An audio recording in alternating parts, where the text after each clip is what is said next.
Okay, kiddos, let's do a July walkabout in the Kissee Mills garden down at the lake. It is a hot day, probably close to 90, middle of July. Everything though is looking not too bad. We've got some issues here y'all can weigh in on, but for the most part, stuff looks pretty good. Here's the stand-up beds. All Barb's good weeding last time she was here has held pretty good. I didn't have to pull too much. Barbadelle, here's one of your peppers. Looking pretty good. That is the spice jalapeno. And that lone little kale plant. One new thing is the, these are gourds back here. I had run across some gourd seed and just stuck them in the ground. It's actually pretty late, so we'll see if we've got enough time to actually get gourds. Hopefully we do. Lettuce is done. Just saving a few plants to get some seed. Another pepper from Barb over here. The poblanos are hanging on. They're pretty small, but at least we have a few, so that's good.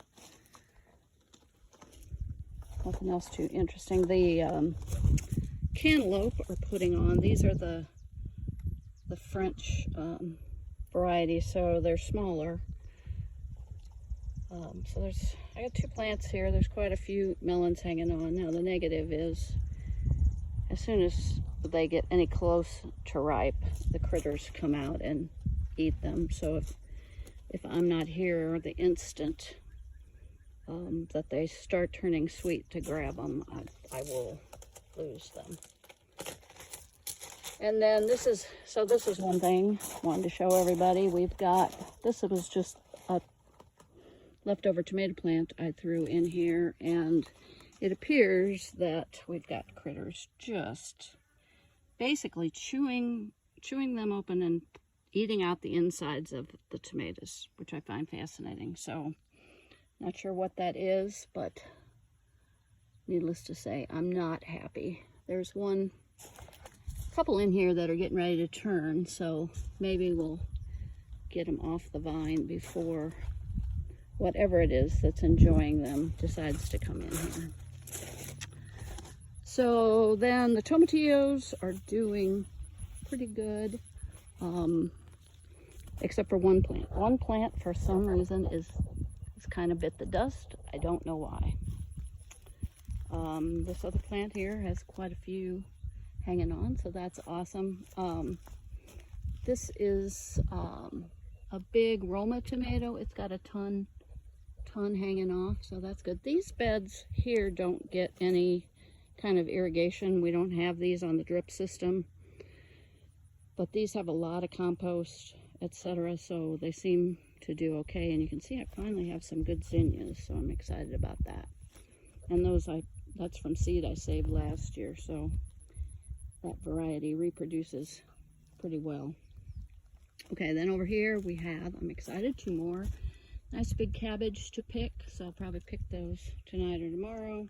Onions are about ready. Some of them are so big they're practically popping themselves out of the ground.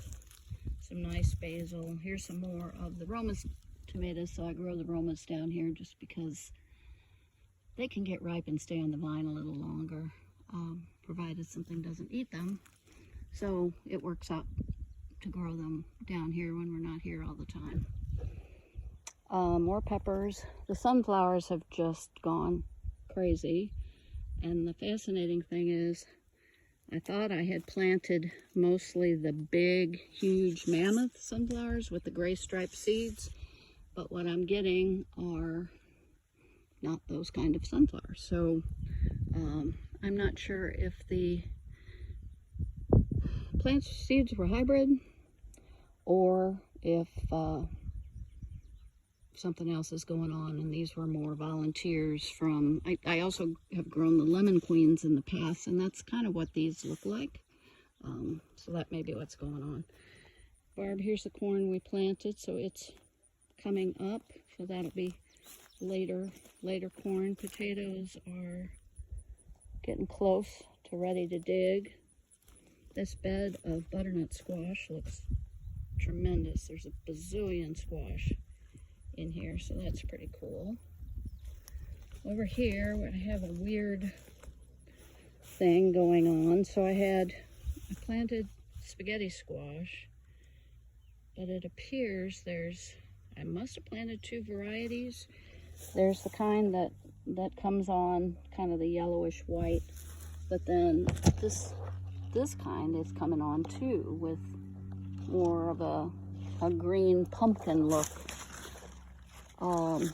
So I don't know what that is. I don't know, again, if some weird seed got mixed in or what happened. And then over here, one of our pumpkin vines died completely. Not sure why. It rotted off, so it may be that drip system was somehow giving it too much water. And then here's the other pumpkin vines. So it's got quite a few pumpkins in here. We'll see what those come out to be. This is supposed to be a pretty large jack-o'-lantern pumpkin, so hopefully they will make it to maturity.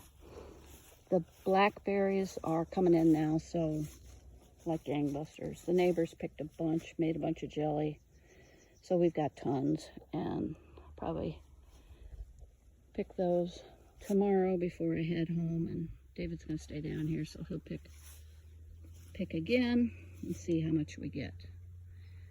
Over here we've got sweet corn. It's, I think, getting fairly close. The tassels are browning, but the ears are not really very big, which, you know, could be just lack of proper corn nutrition. Maybe we're just gonna have small ears. Here's another tomatillo, and this one's got a lot, and this one's got actually pretty big tomatillos on it. And then the raspberries are done. There's still a few raspberries hanging on, but they're basically done. And then the strawberry bed has really filled out with runners, so it's at least at the moment looking really good. Rhubarb still doing its rhubarb thing. I'll probably freeze some of that too. So there you go. That's what's going on at the lake.